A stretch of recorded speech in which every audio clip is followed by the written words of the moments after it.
Good afternoon, everyone. This is Julie Dennis with CIS National, and I'm joined with some colleagues of mine, Kelly Mears, Kathy Lawley, and on the phone, Dana Smith. And we just want to welcome you and thank you for taking the time to talk about the Reaccreditation 2019 process. We're really excited about it. A few housekeeping notes. So as you can see, you are currently muted. If you would like to ask a question, you can either type it into the chat, and we will be monitoring that and stopping periodically for questions, or you can raise your hand and we will unmute you and you can ask your question. So secondly, this is being recorded and it will be up on the NRC momentarily, and I'll send an email out to everyone once it's up and ready for your review. So again, we're just really excited to dive into this, and I think we'll get started.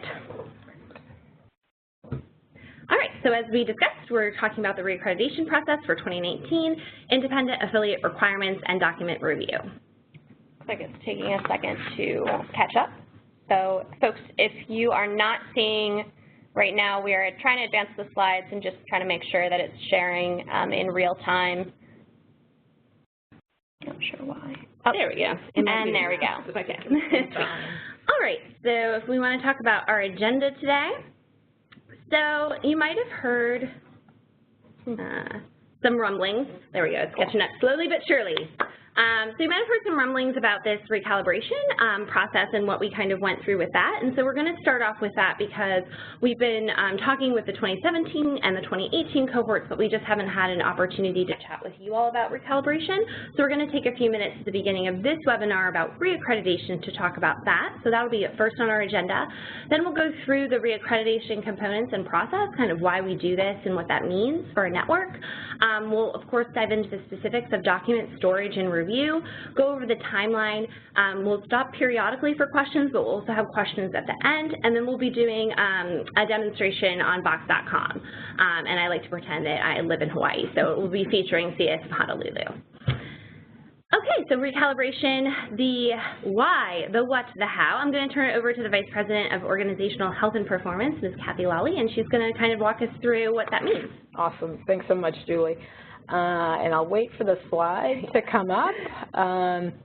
Why did we recalibrate? Before we dive into the specifics, I wanted to just give the 50,000-foot version or theory of why we went through this recalibration effort about 2/3 of the way through this current cohort.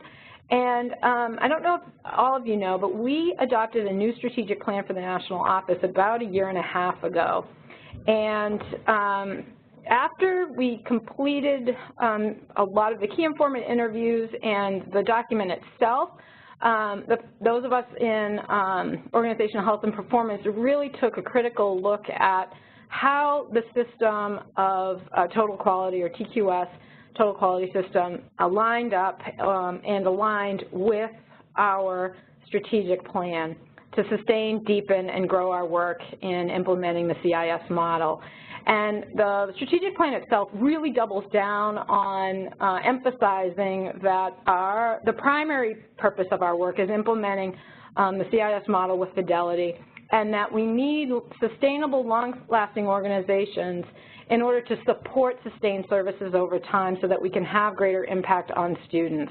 And so as we took a look at the system overall, and particularly a critical eye on the business standards and the documentation that was required, I'm going to turn it over to Dana Smith in just a minute, and she'll walk you through what we did in terms of how we collected feedback.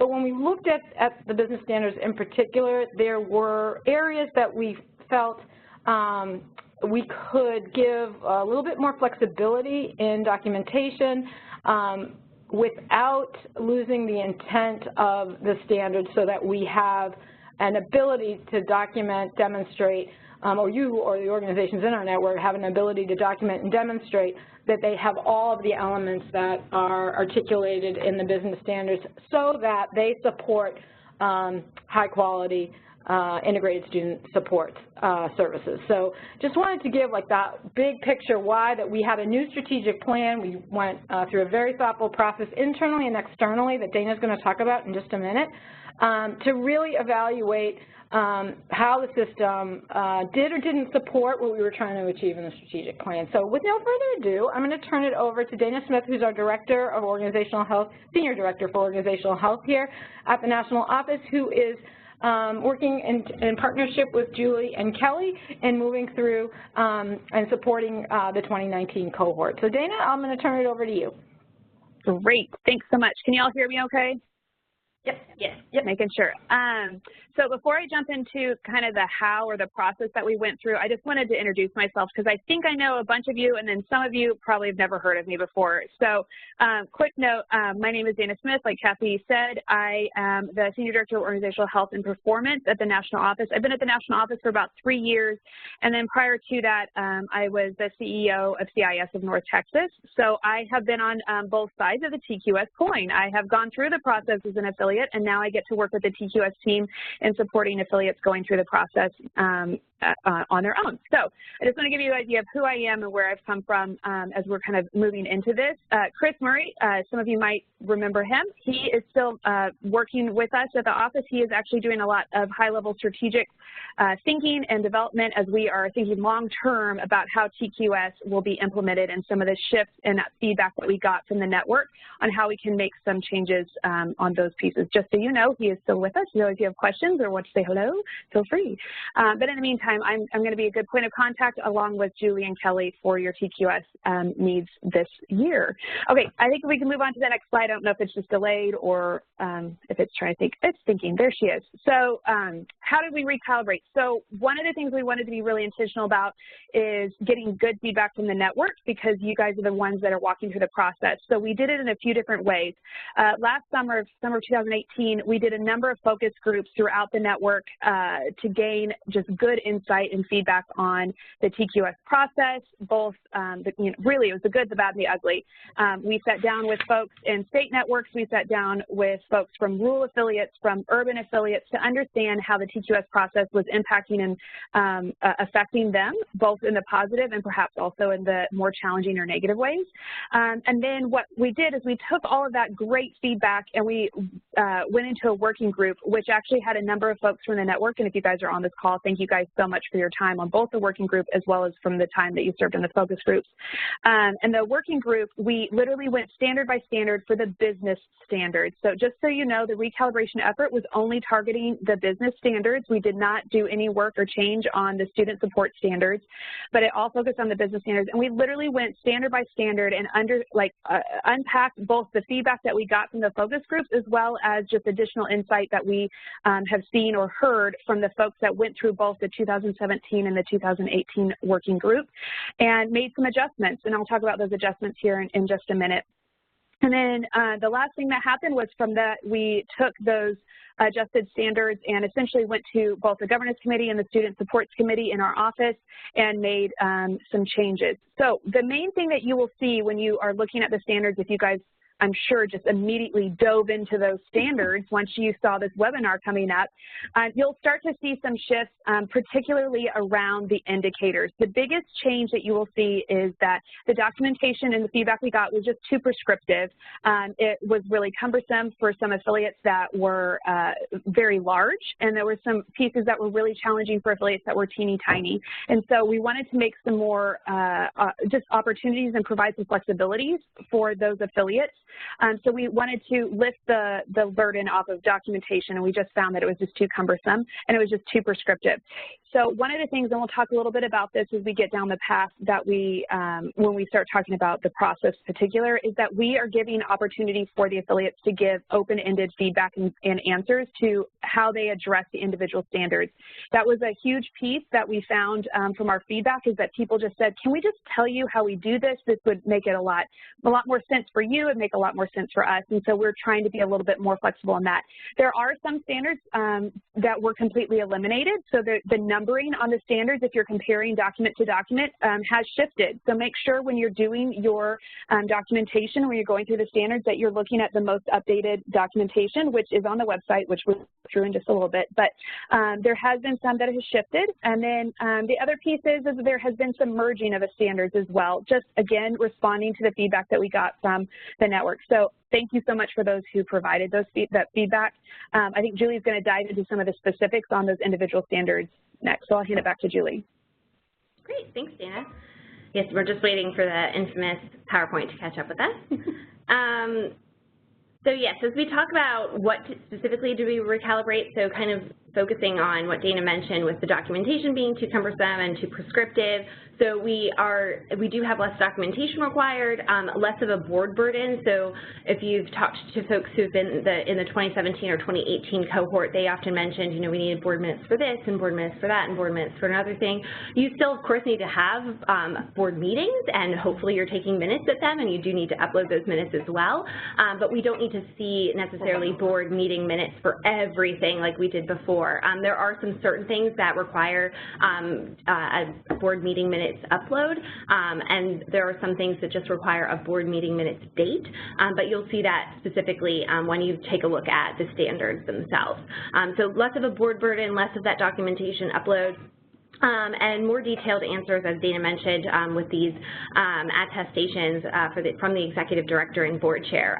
Prior, again, if you've talked to anyone in the 2017 or 2018 cohort, we had affirmations, which were questions and probably, you know, just a few sentence answers. And so we're looking for attestations to be a little bit more in depth and really give us a better idea of how you as an organization, you know, run day-to-day operations.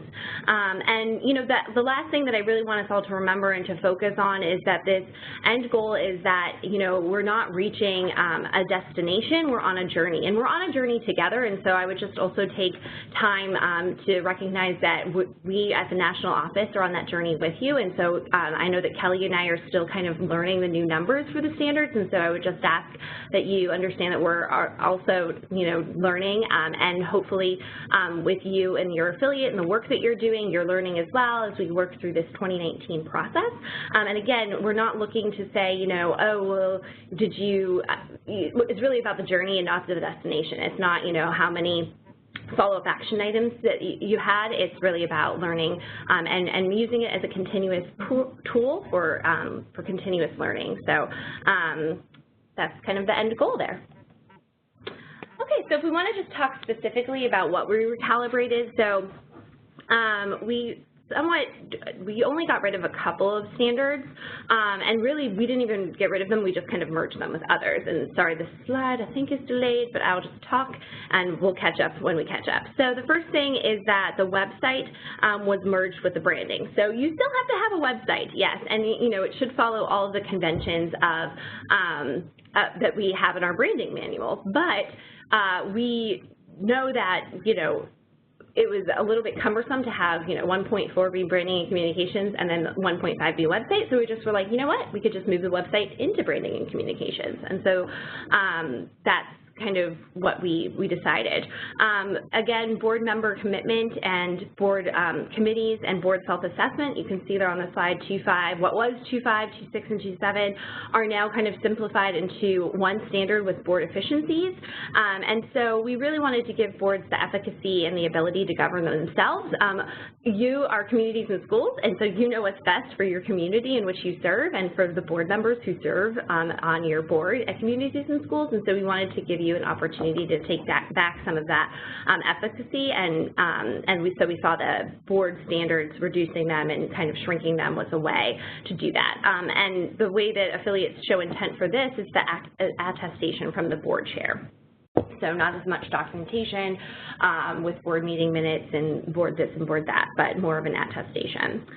For strategic and annual plans reviews, we removed those. It was just too cumbersome to show documentation. We do hope, of course, that you are doing an annual operation plan and a strategic plan review. but it was really difficult for us to track that, and it became almost very cumbersome, not only for you, but also for reviewers. So we decided to move that into an attestation as well.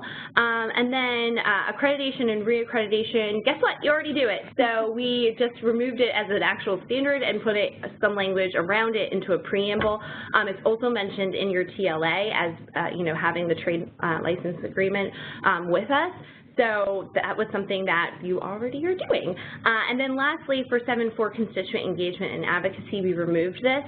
When we moved from the 2017 cohort to the 2018 cohort, we removed documentation of it because it was really cumbersome for the affiliates to show us documentation.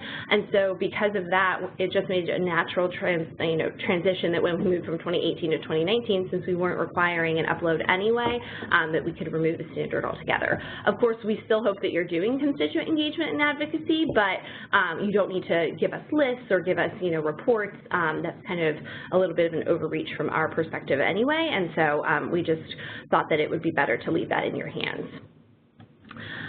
And then lastly, Dana's been mentioning where are the standards, and they are up on the NRC, and I will show you specifically where when we do our demo of it later, but they're just under the affiliate standards page, and we have kind of released them in a cascading fashion. So we, as I mentioned, the 2017 cohort and 2018 cohorts have kind of gotten this background about recalibration, and you are now getting it today.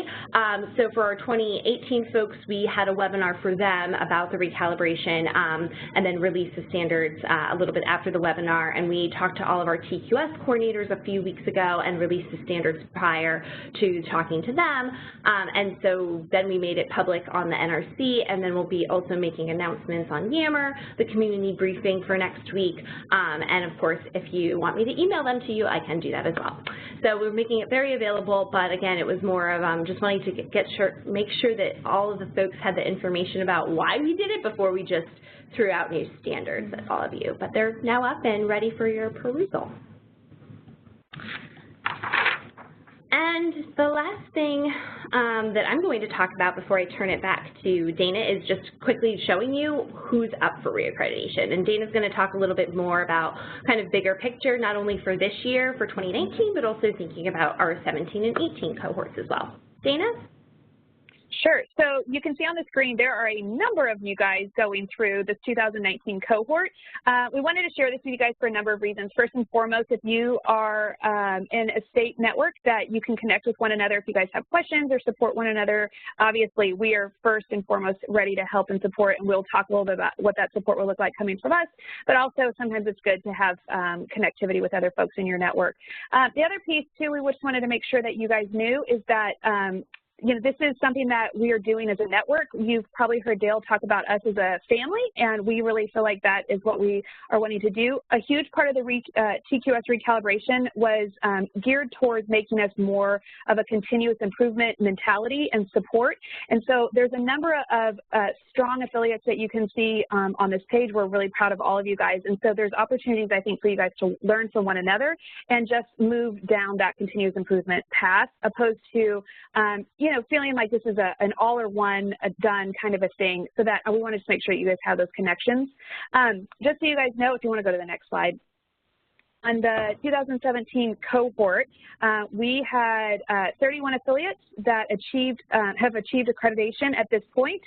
There are technically, as of this week, there'll be more like 8 affiliates that are remaining to finish up, but we have about 10 technically at this point that are finishing up, and it's all on an individual case-by-case basis. I wanted to share this piece with you guys so that you know that there have been people in your states that have gone before you in this endeavor and that will go after you in this endeavor, but also to know that we are working with affiliates on a case-by-case basis to help them work through standards or address whatever challenges they might be having so that they can move into a continuous improvement path and mentality.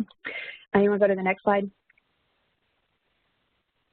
So on the 2018 cohort, we had 30 affiliates that participated, and they finished up their reporting in June of 2018. Now, filing back to several slides, you'll remember that we just talked about we did all of those focus groups and the work for recalibration during the summer of 2018.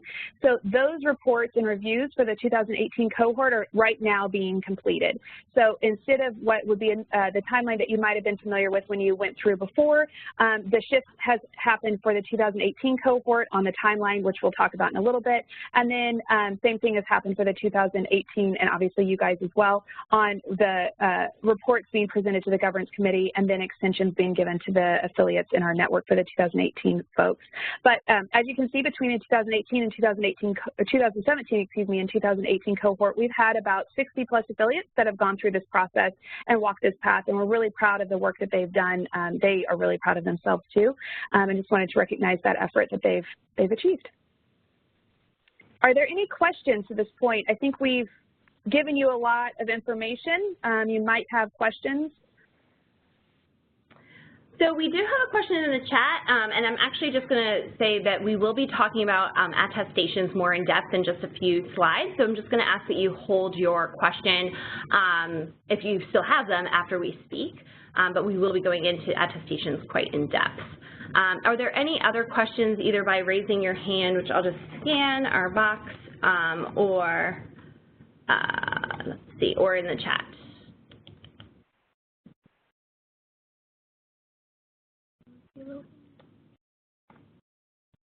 All right, well, great. Remember that you have the function to raise the opportunity to raise your hand, and we'll unmute you, or of course you could put it in the chat, any questions in the chat box. We're just so thorough on all the information. They don't have any questions yet. I'm sure that's it. Yeah. Great. So we're going to go ahead and talk about now the reaccreditation components and process. And so, again, this is kind of going back to that big picture why. So why do we go through this process of reaccreditation?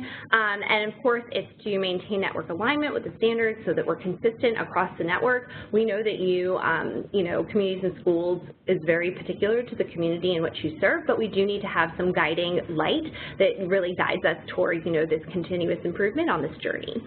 We also want to ensure that we add value to the work of the executive director, the board, and site staff, and then we want to make sure that the responsibility of ongoing alignment with the standards rests with the executive director and the board of directors.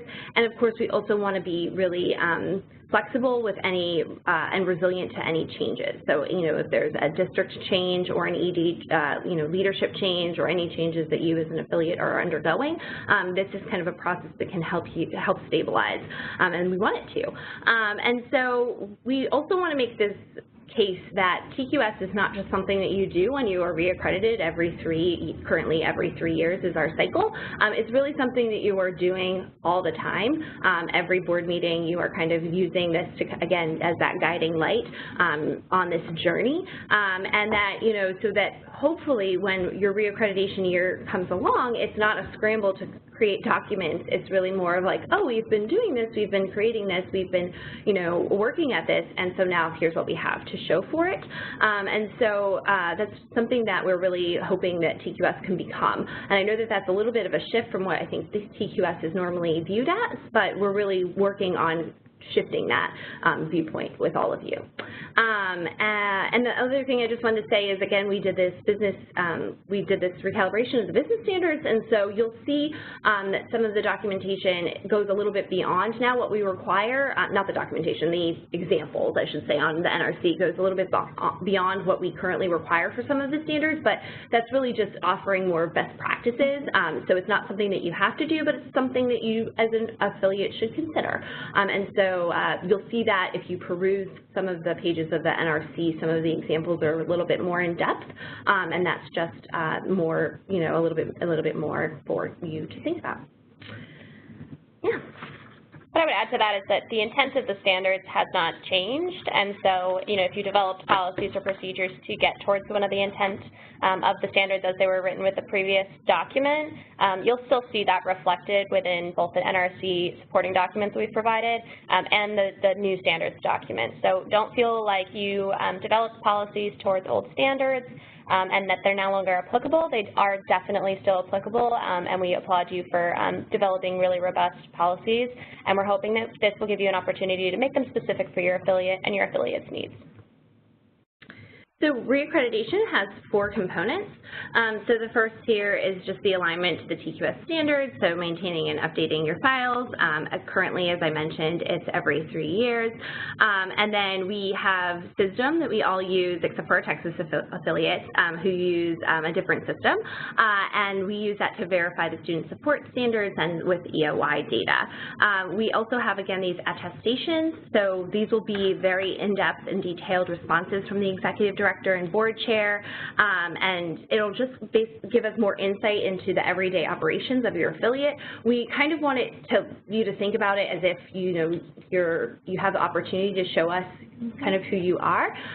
We unfortunately don't get to site visit everyone, and so this is kind of a way that we get to site visit you from afar through these attestations. That's how kind of we're viewing it. We also have some assessments, and then lastly, of course, our site visits and verification procedures, which just for clarity is 10% of the affiliates going through are site visited, and those are randomly selected, as well as we take into account feedback from our network and our TQS coordinators throughout the state networks. And then an additional 10, and the site visits also get the verification procedures, and an additional 10% is just verified. If you're wondering what all of those words mean, do not worry. We talk about it more in depth later. We also will be offering a webinar explicitly for our site visit and our verification procedure affiliates later on, so that will become very clear, but just an overview of the 10% and the 10%. And we'll be spending the bulk of today's call talking about that first component, which is sort of about the box.com document upload process. So you'll see a lot of that coming through today, since that's the part that's really applicable to all of you in the same way. So to that point, excellent segue, we have the reaccreditation year details. So we do this national office review, so we'll talk about timelines a little bit later, but you basically gather all your documents from the time that Box.com opens until the time that Box.com closes. For this year's cohort, it is October 1st, 2019 that Box.com will close, and again, we'll talk about this when we go over our total timeline slide. And so then after October 1st, 2019, the national office will be doing reviews. We do a pretty, robust reviews, obviously looking at all the documents that you've uploaded, and then we create a report and give it to our TQS Governance Committee. The TQS Governance Committee, which I'll talk about in the next slide, is the governing body that votes on all accreditations and reaccreditations for our network. And so then we will then, based on the Governance Committee's decision, move you into extension and then eventually to reaccreditation. I would also just make a plug that if you have a state office, they're a great resource to lean on. They will periodically, I know certain states do things a little bit differently, but some states, periodically have calls, check-ins, email, send me some things so I can look at them to see, if you're meeting the intent of the standard, et cetera. So definitely lean on the state contacts, lean on points of contact that you have if you don't have a state TQS coordinator, and then of course, feel free to reach out to us here at the national office. I'm always happy to hop on a call or answer an email. So I just want to make sure that we're all super communicative and that you have tons of resources out there for any questions that you have. Great. So as I mentioned, this TQS Governance Committee.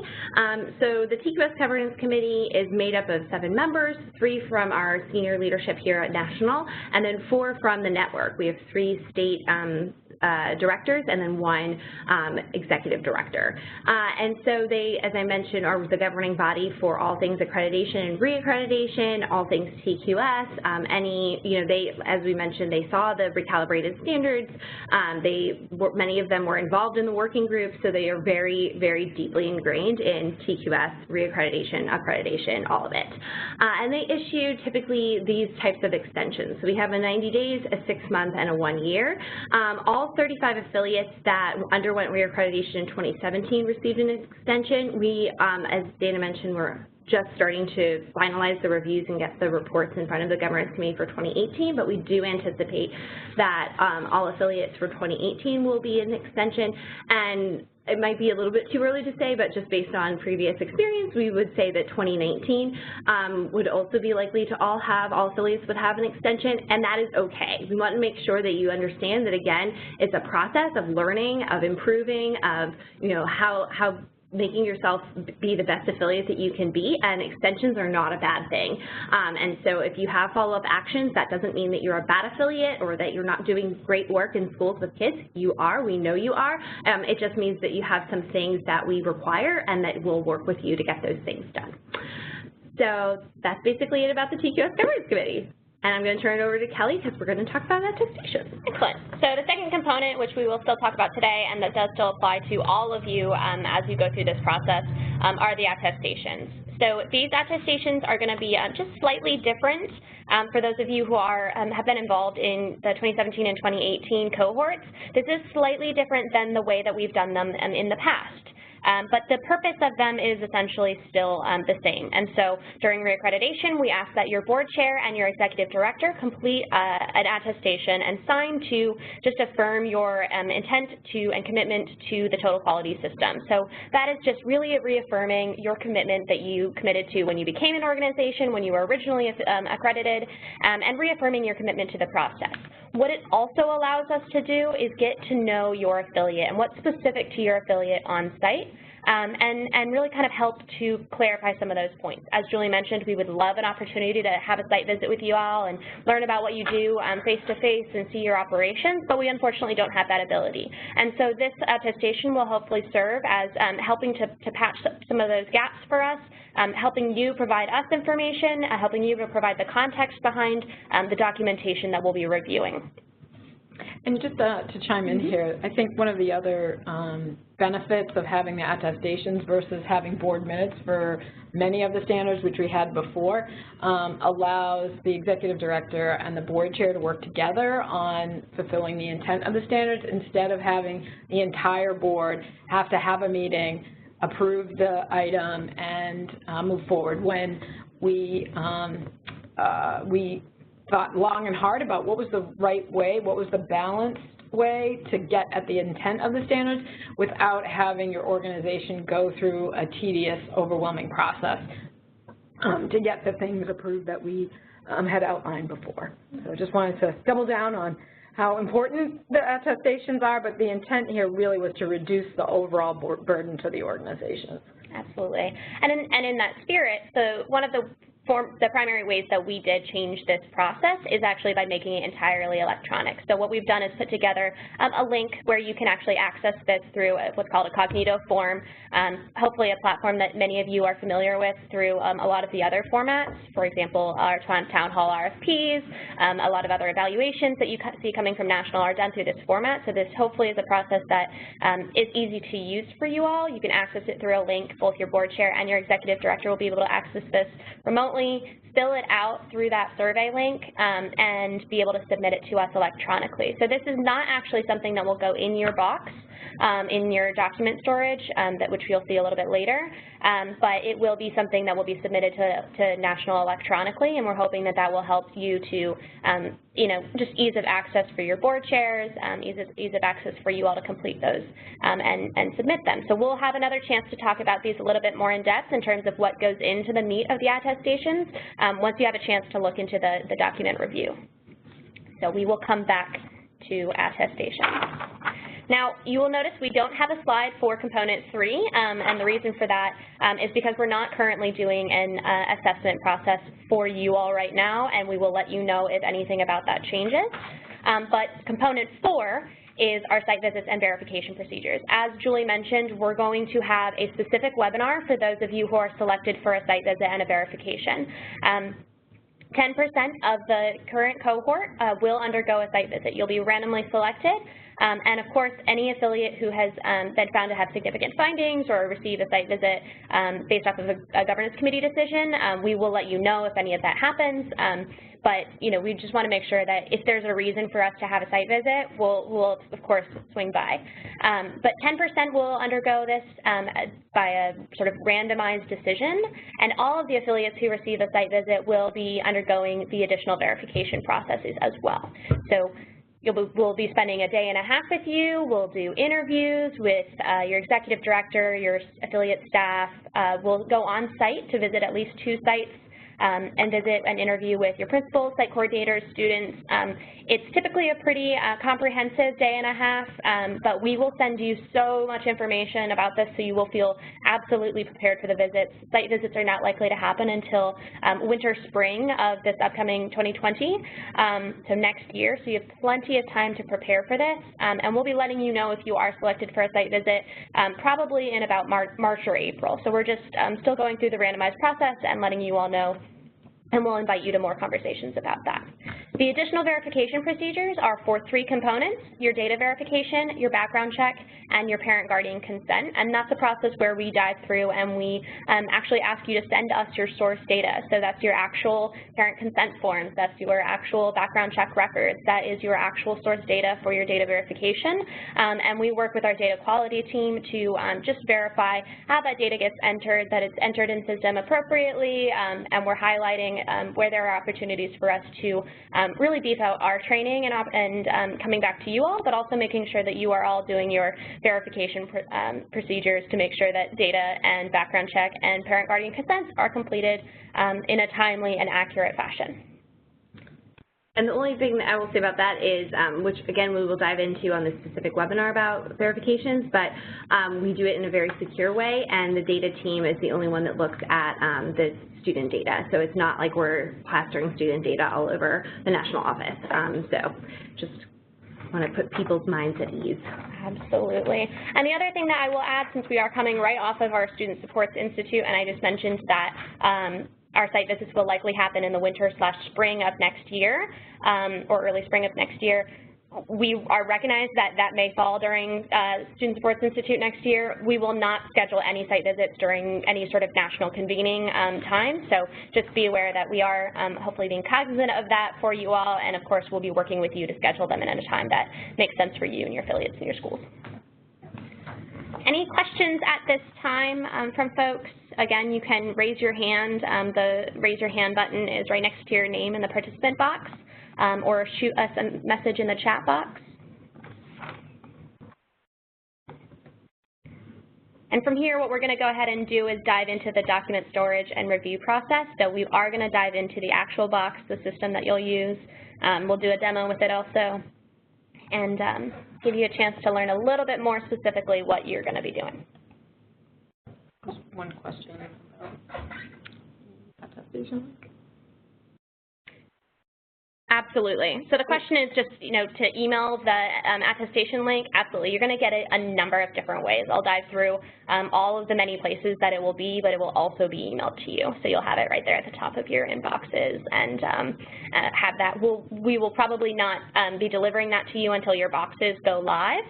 But when we send you an email in May, when you say that your box is open, you'll have access to it, we'll send you that link as well. And again, you're going to also have a PDF of those questions so that you can just take a look at them, know what's in there, and be prepared for that. So we use Box.com for this process. We have been using Box for many years now, and it is a secure online cloud-based storage tool system.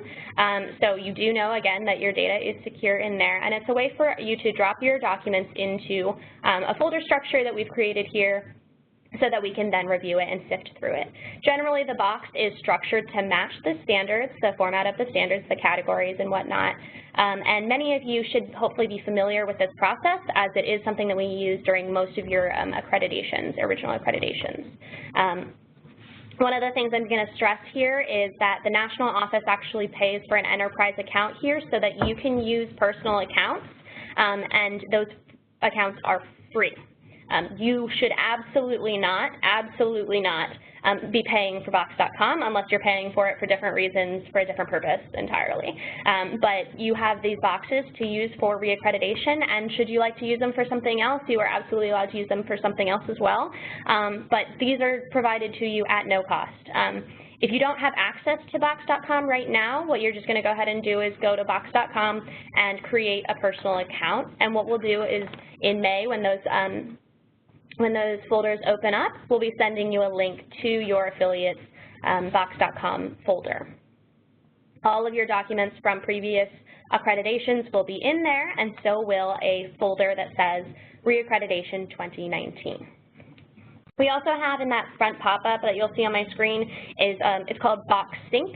Box does allow you to sync a file structure to your computer if you prefer to use like that type of format to upload documents. So if you're more familiar with the File Explorer version, we can talk you through that process. Personally, I like to use the Box Online version, but other folks have different preferences, and so we're happy to talk you through that. If that's something that you're interested in learning how to do and can't figure it out on your own, just shoot us an email and we'll absolutely help you out with that.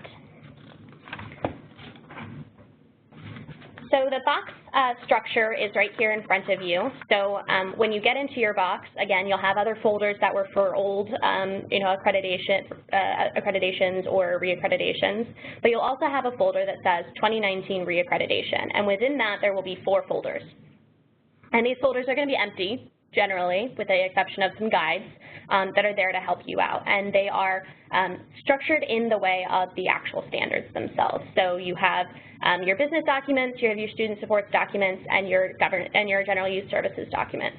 And then you have a Box.com guidance folder. And what's going to be in there is going to be training tools, reminders, timelines, an example of what documents should go in where, so really comprehensive guides that you can go in there for any sort of questions or reminders of what you need. So hopefully that places a tool for you to get reminders of this, all of the information that we're throwing at you today, which we understand is a lot. Inside of each of those, let me back up just one moment.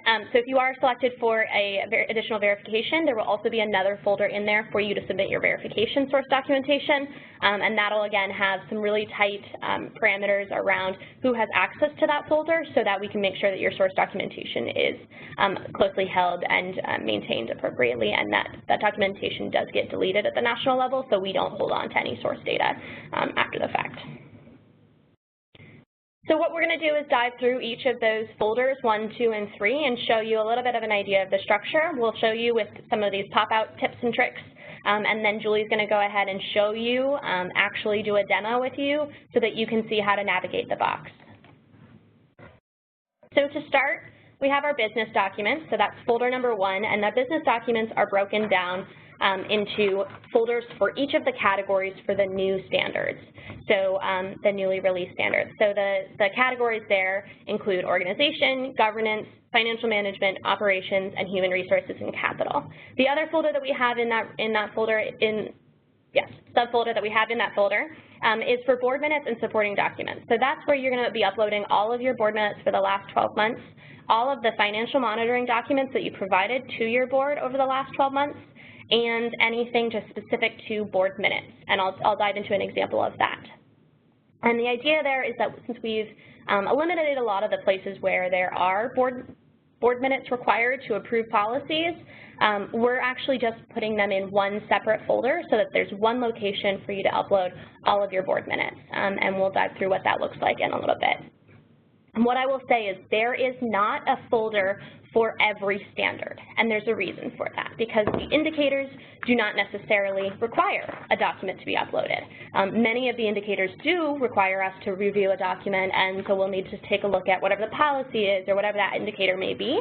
But if the indicator is not a document upload, there is not a folder for it. So if the indicator is actually reviewing your website or is satisfied by completing the attestation, there will not be a folder in there for that standard. So again, we'll just dive through. So the example I'm going to give here next is going to be diving into folder number 1 here, so into organization. So it's probably just taking its time showing on your computers here now. Give it just a moment. So as you dive into the organization folder, you'll see, like I said, there is a folder for every standard that requires a document upload.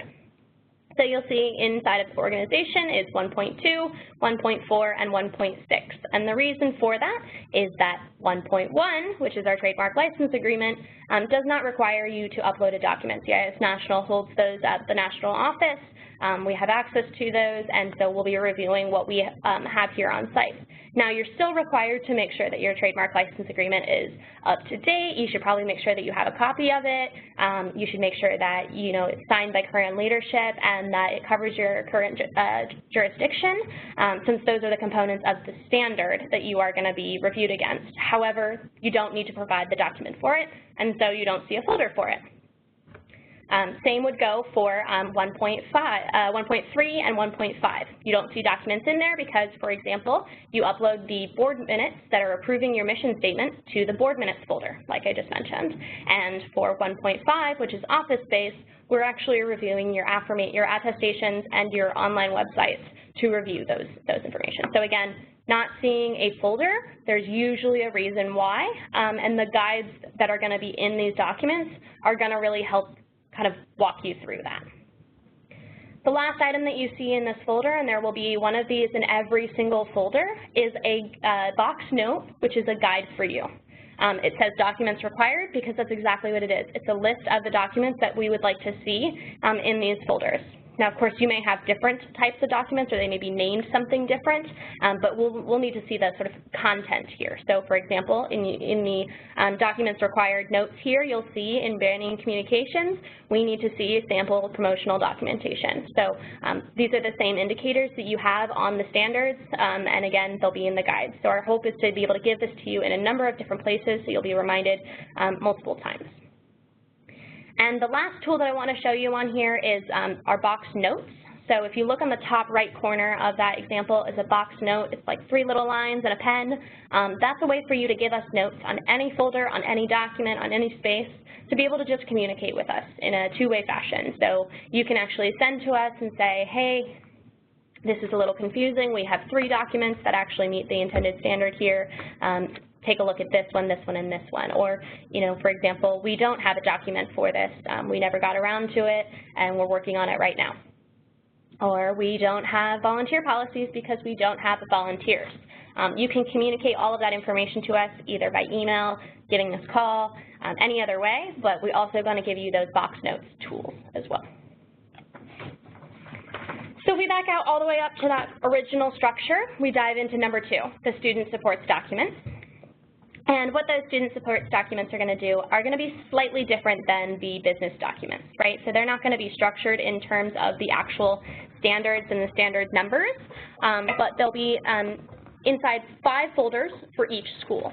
So you are asked to upload documentation for up to 5 CIS model schools for all of the standards that require documentation. We will also be reviewing your TQS data report, which is pulled straight out of SYSDEM, to help verify that you're meeting each of these standards. Now, again, 5 schools. Well, you may be saying, we actually only serve 4 schools. That's okay. We ask that you upload information for all 4 of those schools. And again, that guide is going to talk you through each of these processes, exactly what is required to be uploaded for each school, and what we need to see. So if you have more than 5 schools, you can select any school that you want, whichever ones you want.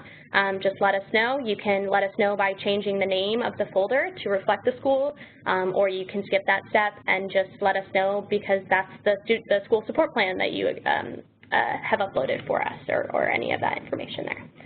Again, you can use the box notes in there, tool to be able to help guide us through, hey, this is actually applicable for multiple schools, or, hey, this is something that's specific to this documentation that would be helpful for a reviewer to know. Lastly, but certainly not least, general use services documents. So we ask that you upload the documentation required for up to 3 schools, or up to 3 sites, excuse me. So, that would include your site agreements. And again, feel free to change the names there for your general use services sites. and let us know. If you don't serve general use services sites, that's okay. You can feel free to delete the folder. You can just leave it blank. Just let us know. And again, we'll be using system data to verify the GYS NCS model schools, and that also brings up a good point of ensuring that your GYS schools are getting credit for the work that you're doing, even though they're GYS. So make sure that all of your site coordinators are inputting data into SYSDM, because that is one of the standards that we do check for GYS. So lastly, again, these attestations here. So that is the link right there on the top.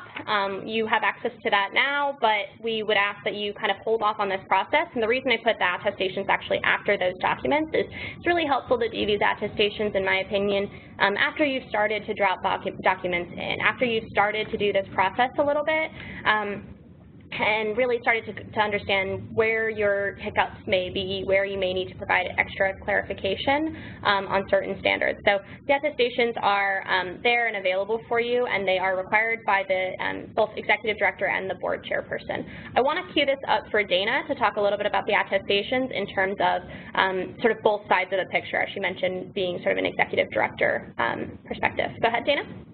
Yeah, so the one thing I wanted to make sure we chatted a little bit about was, so as we talked about with the recalibration, a large part of it was to create more flexibility for the various affiliates on whether they're really large or they're small or whatever their particular unique location involves. And as a result, the attestation is what was brought out through the work group, giving the affiliates an opportunity to really describe how they address this standard or how this impacts them locally. So when you're filling this out, think about it as the opportunity for you to tell your story, because the reviewers, when they're looking at this, that's what they're going to be looking at, opposed to digging through all of your board minutes or digging through different pieces that the standards previously required as an indicator. So just make sure you're telling the full picture, you're telling the whole story, so that it paints the broad story, right? Like that we have a full picture of what's happening here.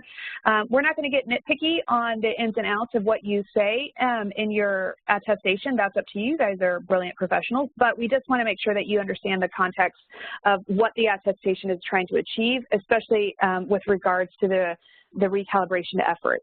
It was designed to provide flexibility, and this is the best way to provide that flexibility for you, is that you get to tell your own story opposed to in the fashion that was previously required. If there's questions about that, though, we're always happy to answer as you guys are filling that out. I believe that the attestation form, the Cognito form, will allow you to save as you go, so you don't have to complete it all in one setting.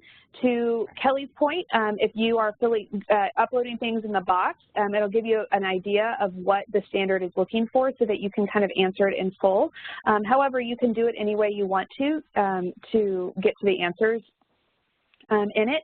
I recommend you save as you go, and then you might come back to different pieces and kind of unpack certain standards a little bit differently or add more to it. That is completely fine.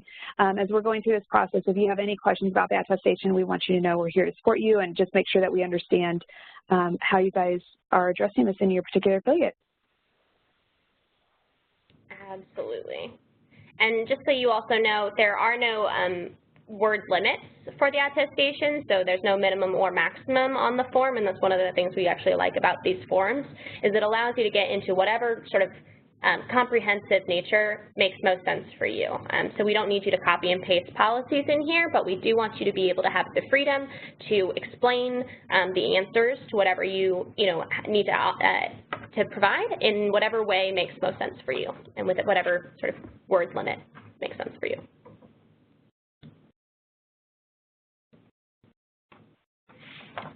And Dana, I think this is you for CIS model.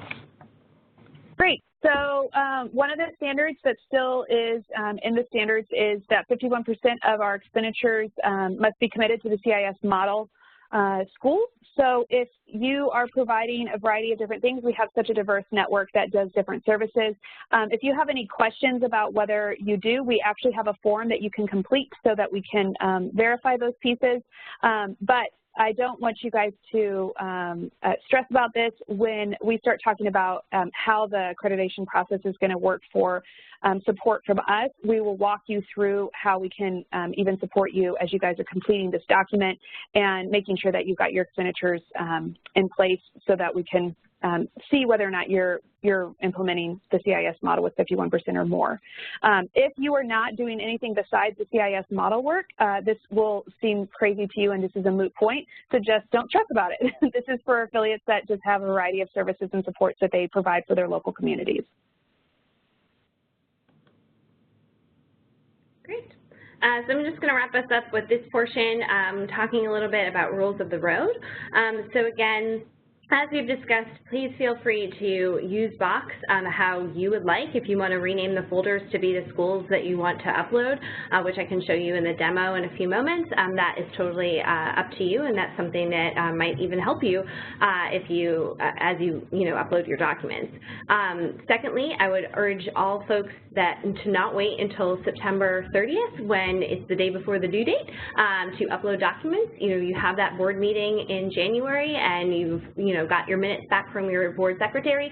Go ahead and upload those as soon as Box opens on May 1st. And so that way you won't be scrambling over hopefully, especially with August, September being, the school start time, you won't be scrambling. You'll kind of get a little bit ahead of time. And so that's just what I would recommend as something to think about. So as we mentioned, if we do, after the October 1st deadline, do a review of your documents, have a conversation with the governance committee and see that a site visit is warranted, even if you weren't originally part of that 10%, that is something that we still reserve to be able to do. And so we just want to make sure that folks are aware of that. It's not happened in 2017 or 2018, but we always want to make sure that folks are not caught off guard that additional site visits could be warranted. We also want to recommend that you use the guides in the folder structure. As I said, the guides are there as well to help you. And then I would just ask that you use as easy as possible naming conventions, and then focus, of course, on the fact that the standards have been updated, so make sure that you have the newest copy of the recalibrated standards. And again, the numbering has changed, the intent has not changed, the standard itself, there's still background check procedures, but instead of it being 3.8, it's now, I think, 5.5. I don't know, you'll have to check me on that one. But, so there's still background check procedures. We still require that. It's a huge risk if we did not. But the numbering is just a little bit different. And then I think that wraps it up. Yeah. I'll do a quick, when I go through the demo, I'll also show you a little bit more on the NRC. We will be building out a page specifically for the 2019 cohort, and as we build that out, that's where actually this webinar will sit, the recording and the slides, and then some other additional information. So just keep your eyes peeled for NRC fun a little bit later.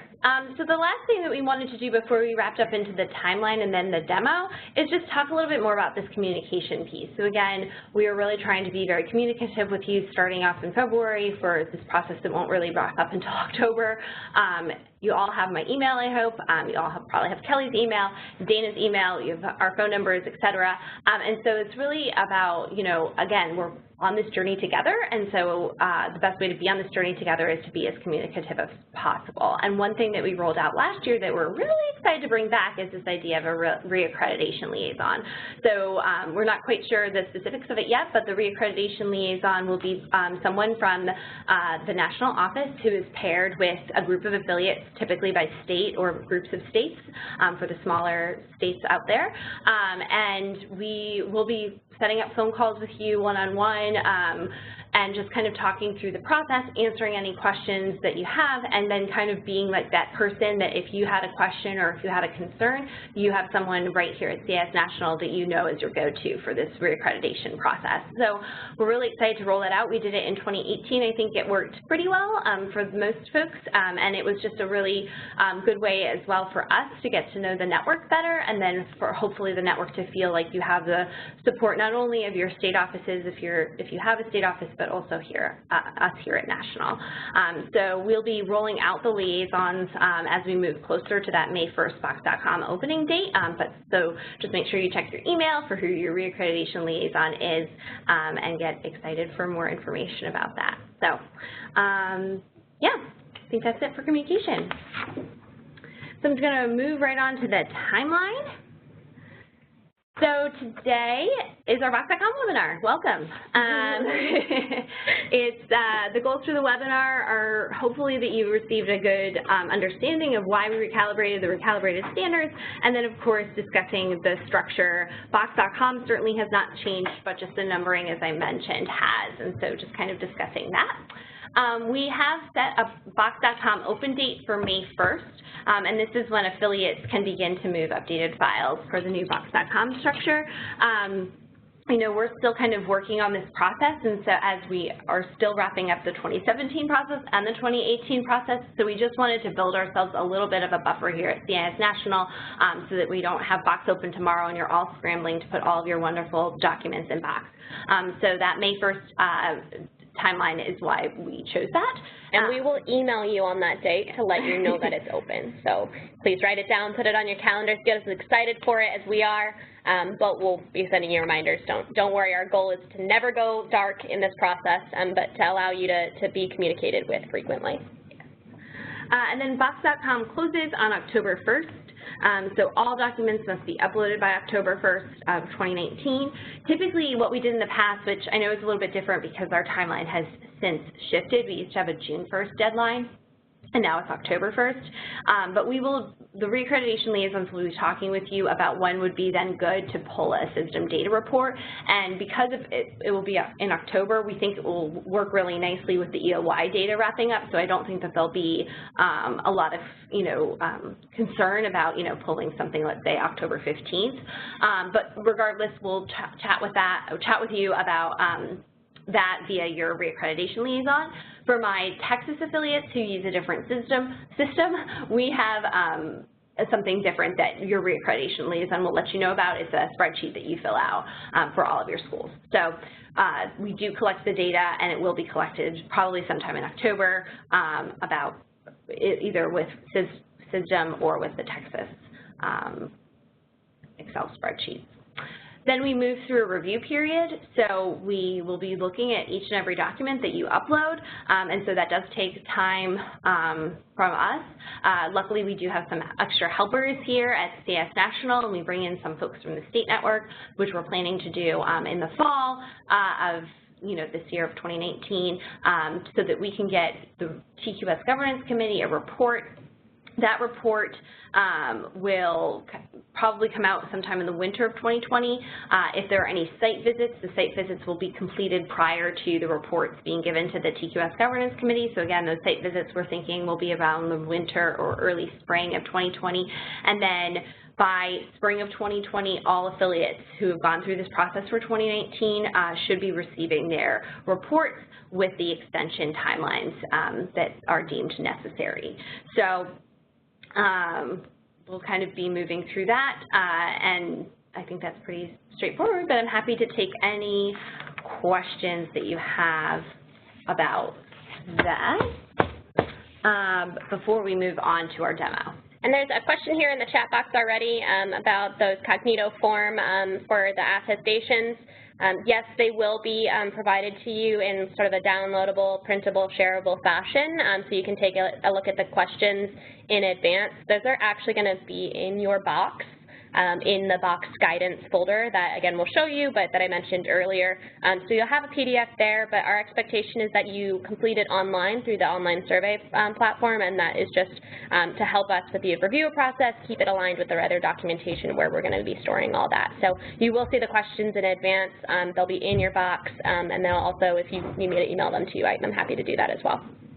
And there's also some questions about if you think that you've missed some communications from CIS National because you might be new, or maybe you're just not on an email list. I think the best thing for you to do about that is actually just to directly email me. So my email is right there on the screen, dennisj@sysnet.org, and we can kind of work one-on-one. I can make sure that you get included into, we have like an ED listserv that, you know, certain communications goes out from our communications and branding team, so I can make sure you're included in that, get your information into our database, make sure that I have the correct email, I'm not missing, you know, a number or letter, and then that we could take it from there. And I would say the same would apply if there are folks on your staff who you know to be involved in this process, that you would like to have access to Box.com and that you would like to be involved in these emails. We can add folks to our list of who we communicate to, who is sort of on the calls with your Reaccreditation liaison. So if you have a team of people who are going to be supporting you through this process,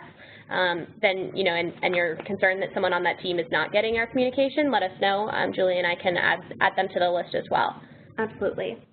The more the merrier. Okay, so I'm just going to pause one more moment for any other questions. We're going to scroll through. While we're doing that, I'm going to go ahead and give Julie the ball. Why don't you go ahead and check the for hands. Oh, yeah.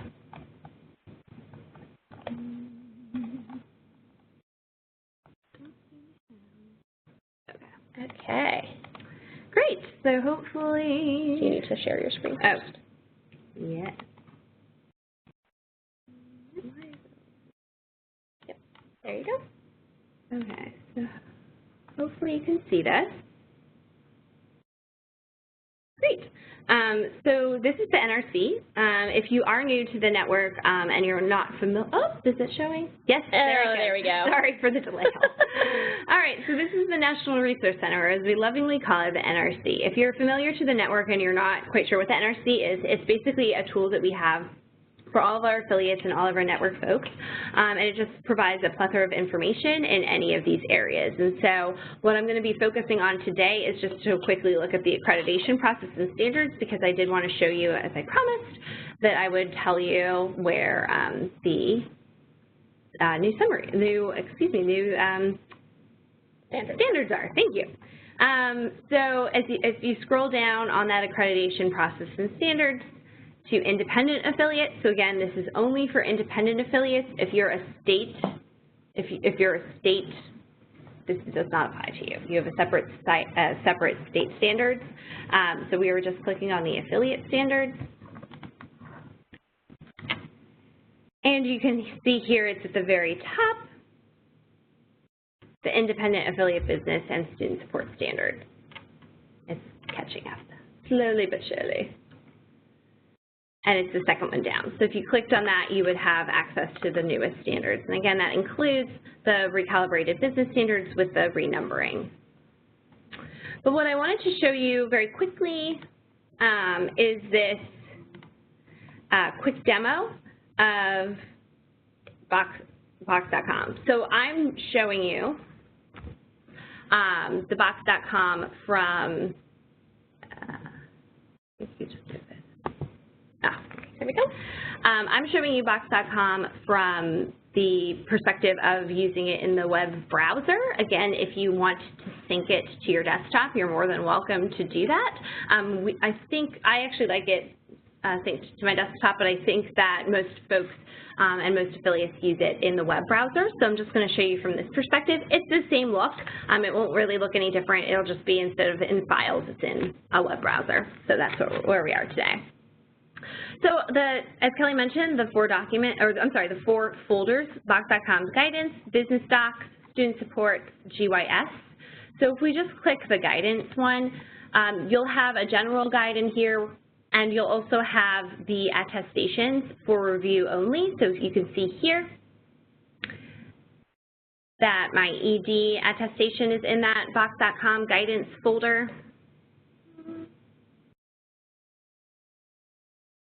We're just going to take our time on some of these just to make sure that the screens are loading for folks. I think that they're loading at different rates for different folks. So this, again, will be recorded too. So if you need to go back and see what we're talking about in the recording, we'll send that out to you as well. So you can see here that, oh, go ahead. I was going to jump in really fast and say, just a quick reminder, you can see on there, it says for review or only, and I know we've said it, but I just want to say it one more time. Don't complete this PDF. Like, use the Cognito form that you're going to be getting in a number of different ways. This is just so you can see all of the questions that will be asked in the document. You can share that with your board chair as well. But again, it says for review only. Just a quick reminder, please don't fill us out and like scan it or email it in or something. Yeah.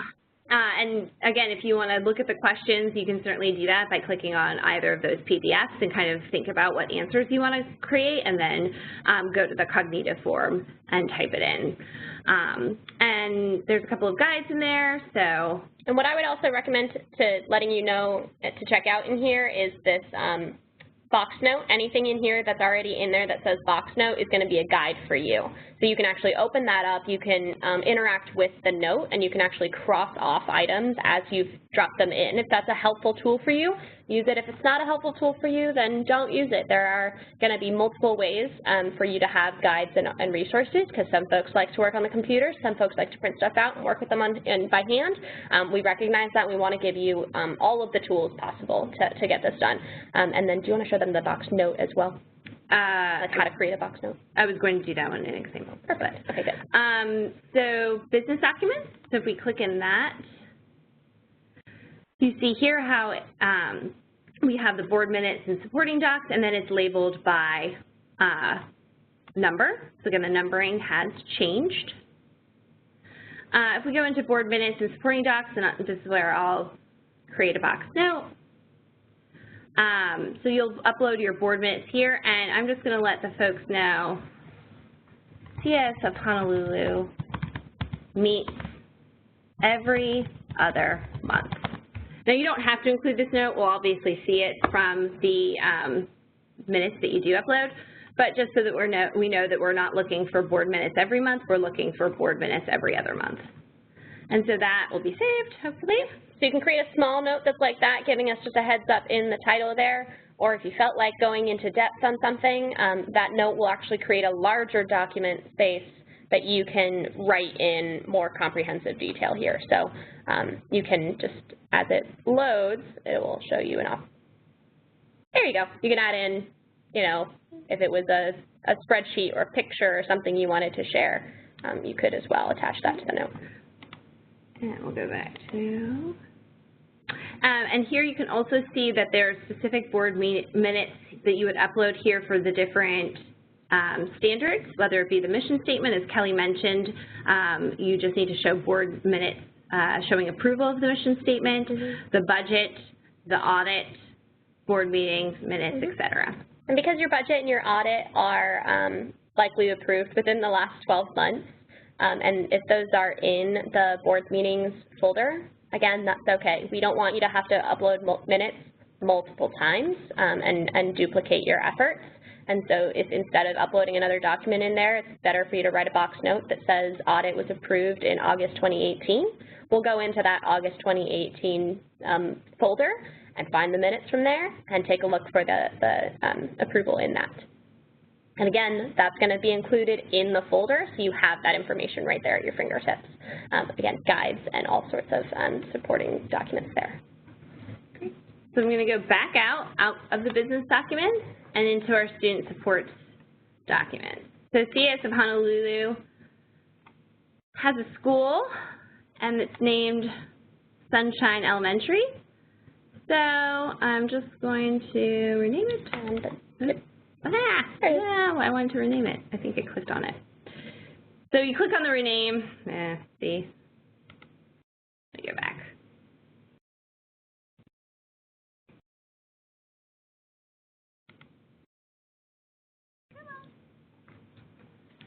And I'm going to name it Sunshine Elementary. And see. Now you don't have to name it. You know, you can just have school 1, school 2, school 3, school 4, school 5. But this might make it easier for you or whomever on your team is uploading documents so that you can keep the schools separate. And again, as Kelly mentioned, there's that guide in each of the folders that tells you what needs to be uploaded. So it'll open up, and then you can use it like a checklist. Come on. Just thinking about it.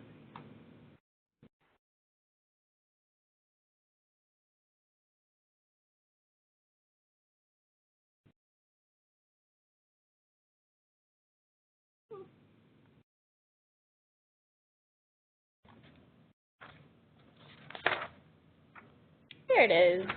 Great.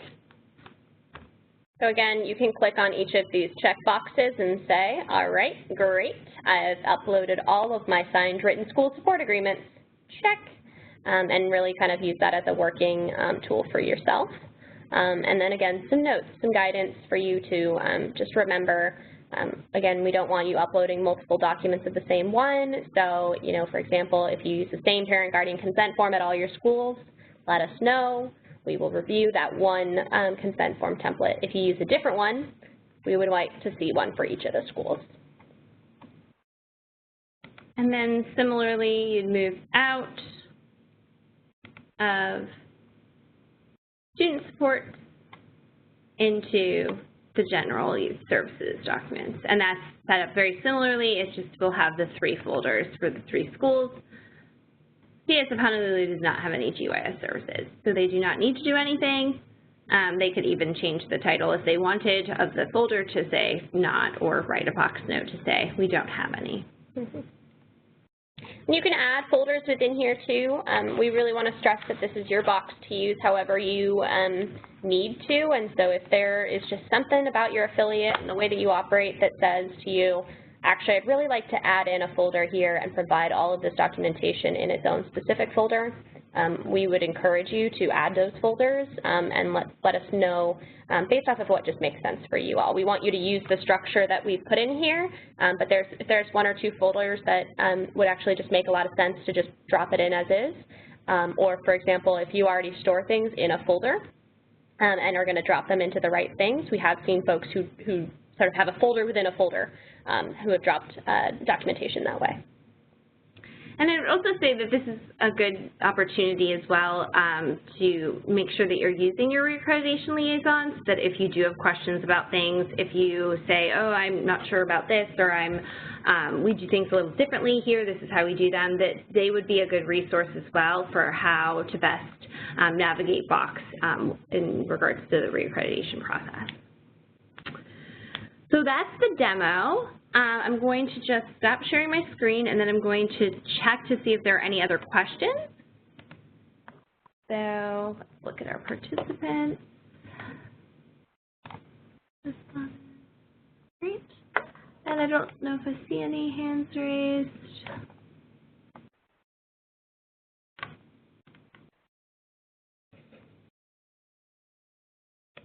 So we're happy to stay on the line for a few more minutes if there are any questions. Yes, here we go.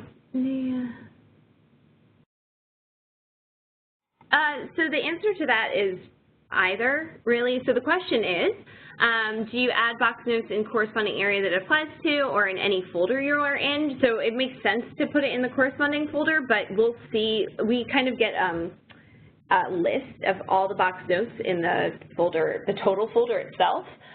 So we'll see it regardless.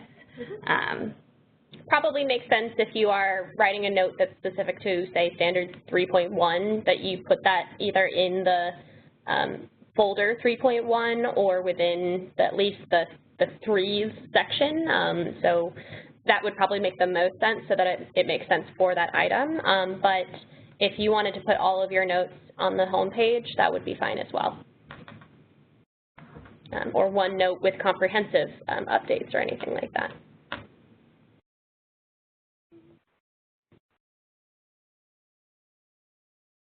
Any other questions here?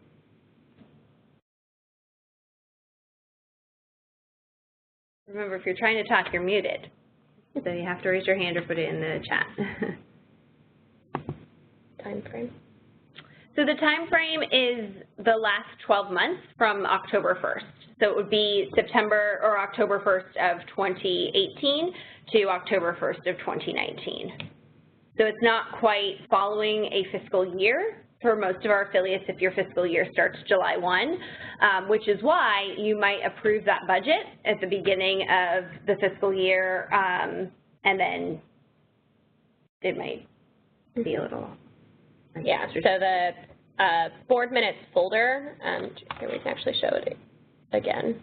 The board minutes folder will actually have the month there for you. So as we go back into business documents, and Again, here you can sort this by the name alphabetically. You can sort it by the most recently dated, updated. You can sort it by size, anything like that. So as you go into the board minutes and supporting documents, for the section where we're asking for the board minutes in here, you actually see all of the months and years that we're looking for board minutes. So the documentation to be reviewed would sort of be within this time period here.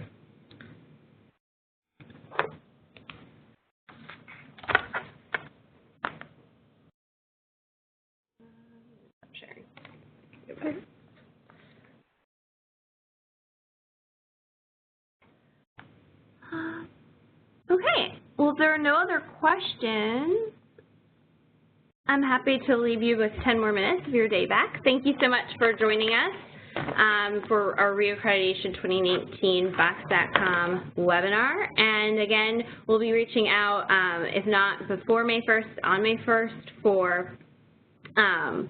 for information about box opening officially, and then for more information on site visits, verifications, and then site visits, verifications, and your reaccreditation liaison.